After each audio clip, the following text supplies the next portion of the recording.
नमस्ते किसान भाइयों, मैं डॉक्टर विजय जोशी आज फिर से अपने SV aqua farm consultant YouTube channel पे आपसे बात करने के लिए आया हूँ। आज एक बहुत ही महत्वपूर्ण विषय पर मैं बात करने वाला हूँ और ये विषय है मछली के बच्चे खरीद रहे हो तो ठगी से बचिए, सावधान, ठगी से बचिए।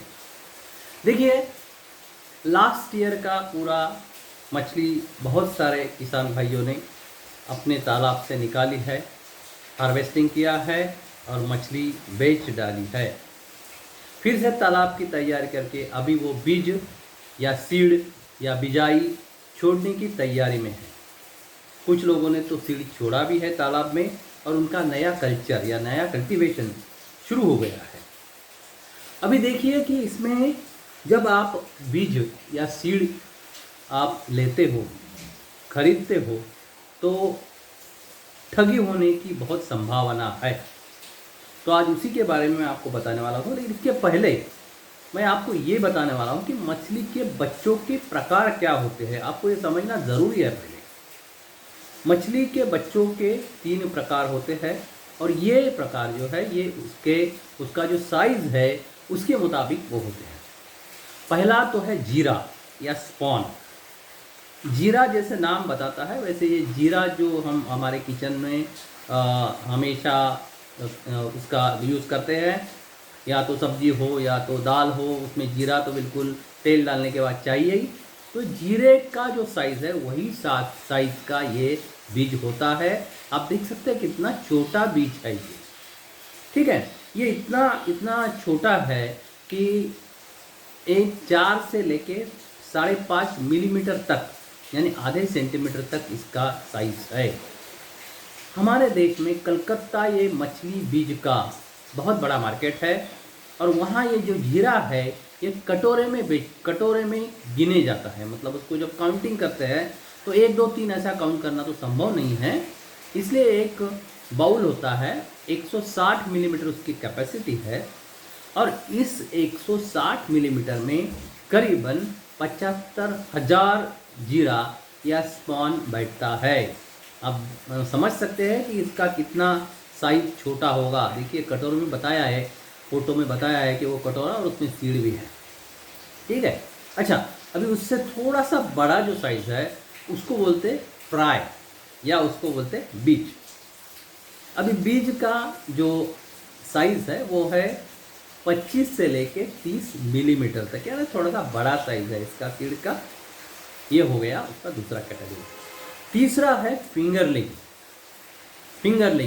जो अपनी फिंगर जो है ये फिंगर के साइज का ये होता है। मतलब करीबन 70 मिलीमीटर से लेके 100 मिलीमीटर तक ये होता है। अभी ये जो है ये बच्चे एक जगह से, मतलब हैचरी बीजोत्पादन केंद्र, उसमें ये तैयार होते हैं और वहाँ से फार्मर लेके जाते हैं या तो कोई लोग उनके तालाब पे ही सप्लाई करते हैं। तो इसलिए बैग में ये जो बच्चा है इसको पैक किया जाता है।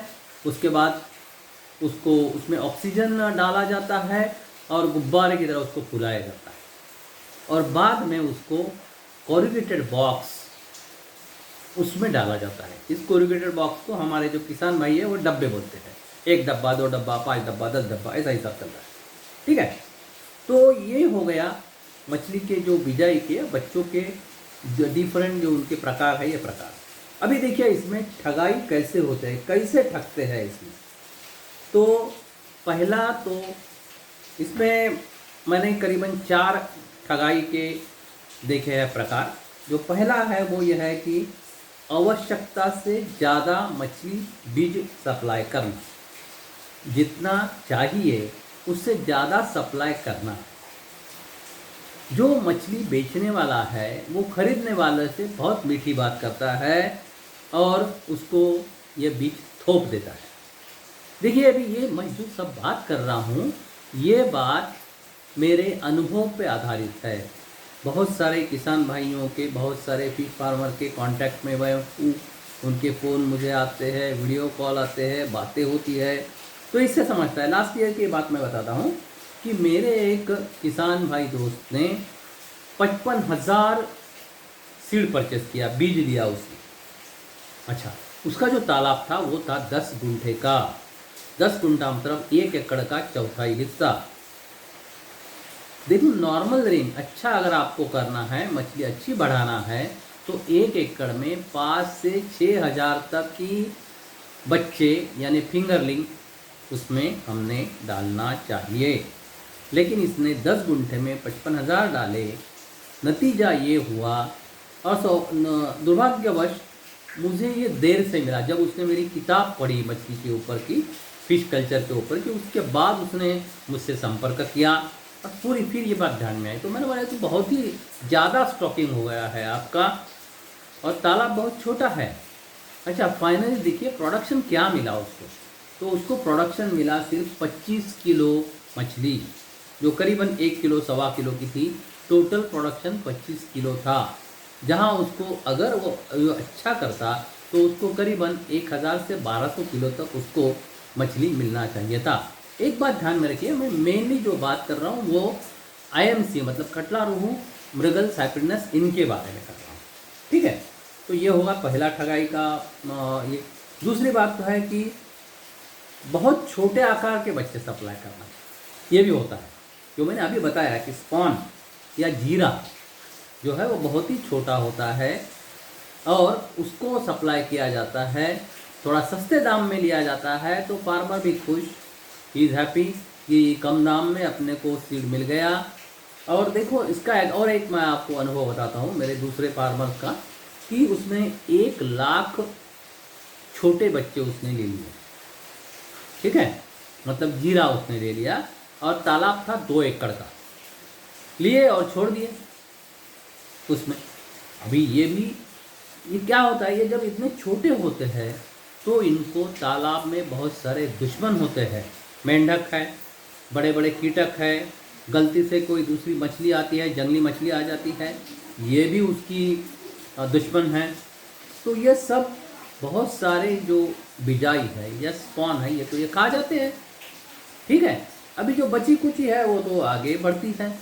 1 लाख जब उसने बिजाई या स्पॉन उसने स्टॉक किया तो उसको मिला क्या? 2 एकड़ में से उसको सिर्फ 2000 किलो मछली मिली, जबकि उसको 10,000 किलो यानी 10 टन मछली मिलना चाहिए थी। तो ये इसके इफ़ेक्ट्स हैं। अच्छा, तीसरी बात तो है, तीसरी ठगाई है कि मच्छी के बच्चे में मिलावट। मछली के जो बच्चे होते हैं ये बच्चे में मिलावट। अभी इसका भी एक अनुभव मैं आपको बताता हूँ। मेरा दूसरा एक किसान है जो नागपुर के पास, उसका तालाब है। तो उसने देखिए 30,000 सीड लिया, सीड मतलब फिश फ्राई लिया, जिसका 2 एकड़ उसका तालाब था, उसमें 30,000 मछली दी। अभी देखो 3-4 महीने के बाद उसने देखा तो मछली तो कम दिख रही है। तो फिर उसने मुझसे संपर्क किया और मुझे पूछा कि देखिए सर ऐसे ऐसे हो गया और मछली मुझे कम दिख रही है। और दूसरी बात यह है कि उसमें मुझे अलग तरह की मछली दिख रही है। तो देखिए उसने कटला, रोहू और साइप्रिनस मांगी थी, जबकि उसको दिया गया कटला, रोहू और तिलापिया, चिलापी जिसको बोलते हैं, और वो जो भी जंगली चिलापिया। इससे क्या हुआ कि 4 महीने के बाद तालाब में तिलापिया ने ब्रीडिंग शुरू कर दिया, बच्चे देना शुरू कर दिया। तो वो बोला कि तालाब में तो तिलापी मछली दिख रही है, उसके साथ बच्चे दिख रहे हैं, और कटला, रोहू है और साइप्रिनस तो बिल्कुल नहीं दिखता है। तो मैंने बोला ये तो मिलावट दे दी है तुझे, क्योंकि तूने मांगा ही नहीं था जब तिलापिया, तो देने का सवाल ही नहीं आता। अभी इसको भी देखो 30,000 में से उसको अच्छा खासा प्रोडक्शन उसको मिलना चाहिए था, उसको मैनेजमेंट भी ठीक थी, लेकिन ये तिलापिया के वजह से उसको 2 एकड़ में से सिर्फ 1000 किलो मछली, कितना लॉस हो गया देखिए आप ये सब बातों में। ठीक है, तो ये भी ऐसे भी तरह की ठगाई या धोखाधड़ी हो सकती है आपके साथ, सावधान रहिए। अच्छा, और एक बात है, और एक नया तरीका है धोखाधड़ी करने का, वो है कि पैसे ज़्यादा लेना और बच्चे कम देना। देखो मेरा एक जो किसान भाई है वो सातारा से है, उसने 10,000 बच्चे मांगे थे, मछली के बच्चे, और वो भी सीड था, मतलब करीबन 30 मिलीमीटर साइज़ का जो सीड था, कटला रोहू था और उसमें सैप्लिंग्स था। तो 1 एकड़ में उसने वो डाला था। अभी देखिए उसका भी वही एक्सपीरियंस 3-4 महीने के बाद बोला कि सर मुझे लग रहा है कि मछली तो तालाब में इतनी नहीं है जितना सीड था। तो मैंने उसको एक तरीका है जिससे हम देख सकते हैं, सैंपलिंग करके देख सकते हैं कि अपने मछली में अमूमन कितनी मछली है। तो वो उसने को मैंने वो सैंपलिंग का मेथड उसको बताया और उसने जब सैंपलिंग किया तो उसको ऐसा दिखा कि उसमें सिर्फ 6000 मछली। देखिए 4 महीने के बाद 6000 ही मछली थी। तो मैंने पूछा कि भाई तूने वो जो सीड तेरे यहाँ आ गया तालाब पे, तो उसके बाद तूने उसकी गिनती की क्या? तो नहीं सर मैंने गिनती तो नहीं की, 10 डब्बे उसने मुझे दिए। मैंने बोला 10 डब्बे? हाँ 10 डब्बे दिए। ठीक है कोई बात नहीं। अच्छा हर एक डब्बे में कितना सीड था ऐसा उसने बोला? मैंने पूछा तो बोला सर 1000 है। उसने बोला तो 10 डब्बे के हो गए 10,000। तो मैंने तो जैसे आए बस उनको अपने तालाब में छोड़ दिया। मैंने बोला अरे यार तो गिनना ज़रूरी था, क्योंकि तालाब में जब हम छोड़ते हैं मछली तो हर एक बैग में करीबन 10 बैग तो मत गिनो आप, 1-2 सैंपल तो बैग गिन लो तो आपको एक थोड़ा सा अप्रोक्सीमेट समझ जाएगा कि कितना बीज हमने हमारे तालाब में छोड़ा है। तो यह नहीं हुआ, लगता है कि उसने 10,000 की जगह उसको 8 ही हज़ार शायद मछली का बीज दिया था, पैसा तो 10,000 का ले लिया। तो ये भी एक तरीका है धोखाधड़ी का। अभी देखिए इससे नुकसान क्या होता है, इससे क्या होता है, कभी कभी मेरे किसान भाई को ये बात समझती भी नहीं है कि हमारा नुकसान हो रहा है, लॉस में जा रहे हैं हम। तो पहला नुकसान तो ये है कि मछली बच्चे पे आप ज़्यादा खर्च कर रहे हो। पहली जो बात मैंने बताई कि मेरे किसान भाई ने जो है 55,000 सीड उसने लिया, 1 रुपये का एक, मतलब 55,000 रुपये उसने बीज में उसने खर्चा कर दिया और मिला क्या तो 25 किलो मछली। ठीक है। दूसरा यह है कि जब आप इतना मछली छोड़ते हैं कि उसी हिसाब से आप खाना डालते हो तालाब में, मतलब समझो आपने 10,000 मछली अगर आपके तालाब में आपने छोड़ी है तो इसी हिसाब से आप फीडिंग करते हो, और तालाब में तो है 6,000 मछली। इसका मतलब एक तो तुम्हारे खाने पे, मतलब जो पेलेटेड फीड है उस पर ज़्यादा खर्चा हो गया, और दूसरी बात ये हो गई कि तुम्हारा जो बचा हुआ खाना है वो तालाब में वैसे ही रहता है, नीचे जाके सड़ता है, ख़राब हो जाता है, तालाब का पानी ख़राब हो जाता है, बहुत बार अमोनिया बढ़ता है, ये सब बात होने लगती है। ठीक है। अभी तो ये हो गया नुकसान, मतलब ज़्यादातर खर्चा भी हो गया और उत्पादन या प्रोडक्शन वो भी कम मिल गया। और ये है उसमें कि फाइनली जो आपको प्रोडक्शन मिलता है, जो मछली मिलती है उसका उत्पादन आपको बहुत कम मिलता है। यानी सीड पे ज़्यादा खर्चा होता है, बच्चों पे ज़्यादा खर्चा होता है, करीबन 20% खर्चा सीड पे होना चाहिए, उससे ज़्यादा नहीं होना चाहिए जो हम मछली जब करते हैं। ठीक है। तो वो ज़्यादा हो गया। दूसरी बात तो यह है कि फीड पे भी ज़्यादा खर्चा हो गया, और जो आपको मिला है मछली वो कम मिल गई, मतलब आपको उत्पादन कम मिल गया, तो वहाँ भी आप घाटे में चले गए। तो इसी तरह से ठगाई होती है और उससे हमारा जो है नुकसान हो जाता है। तो अभी देखिए उससे बचने के तरीके क्या है ये मैं बताने वाला हूँ, दैट इज़ वो बहुत महत्वपूर्ण है। बचने के तरीके ये हैं कि अगर हमें मालूम नहीं है मछली पालने के बारे में, फिश कल्चर के बारे में, तो सही कंसल्टेंट को चुनना, सही सलाहकार जो फिशरीज में एक्सपर्ट है, जो फिश कल्चर में एक्सपर्ट है, अच्छा ज्ञान उसको है, उसको चुनना बहुत महत्वपूर्ण है। क्योंकि आजकल सुडो कंसल्टेंट यानी जिनको फिश का एक भी मालूम नहीं, ऐसे भी लोग आपको सलाह देते हैं, और जब उनको खुद को ही कुछ मालूम है तो आपको क्या बताएंगे। इसलिए सही कंसल्टेंट जिसको फिशरी का ज्ञान हो उसको चुनना बहुत ज़रूरी है।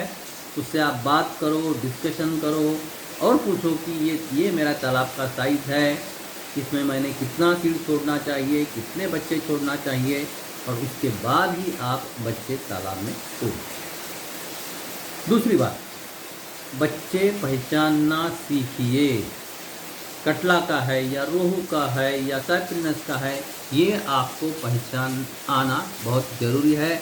इसलिए ट्रेनिंग कीजिए, प्रशिक्षण लीजिए, या तो आपके कंसल्टेंट से मिलिए और यह सब बात जान लीजिए, ताकि आपसे कोई ठगी ना करे। आप जाके देखें सीड प्रोडक्शन सेंटर पे कि जब आपको बिजाई दे रहे हैं, बच्चे दे रहे हैं, तो अगर आपको कटला है चाहिए तो वो कटला ही है या दूसरा कुछ है।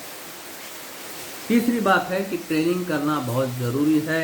इसके बारे में किताबें पढ़ना भी बहुत ज़रूरी है, ताकि आपको ओवरऑल उसके बारे में, जो मछली का पालन है उसके बारे में आप बातें समझ जाएंगे। सबसे महत्वपूर्ण बात है कि फिंगरलिंग या तो जो बड़े साइज के बच्चे होते हैं वो खरीदना और वही पालना बहुत ही आवश्यक है,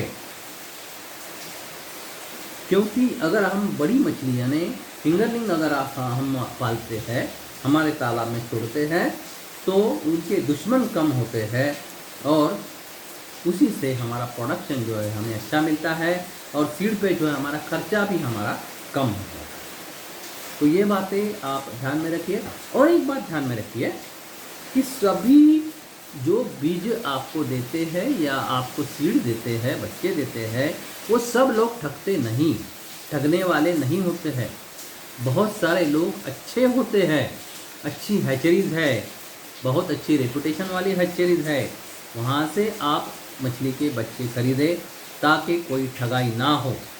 देखिए दुनिया में अच्छे लोग हैं, जैसे बुरे हैं वैसे अच्छे भी लोग हैं, और ये अच्छे लोगों पे ही दुनिया टिकी हुई है। लेकिन बात यह है कि आपको ये समझना बहुत बहुत ज़रूरी है कि अच्छे लोग कौन हैं और ठगने वाले लोग कौन हैं, ये आपको समझना बहुत ज़रूरी है और इसके लिए तजुर्बे की बहुत आवश्यकता है। तो फिर से ये बहुत महत्वपूर्ण विषय है, तो मैं आपको सबको विनती करूँगा कि ये दबा के शेयर कीजिए, क्योंकि आप भी ठगे ना जाए, धोखाधड़ी आपसे भी ना हो और आपका दोस्त भी ठगा ना जाए।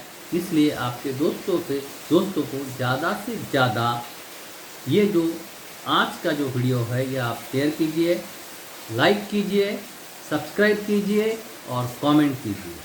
आज के लिए इतना ही। धन्यवाद।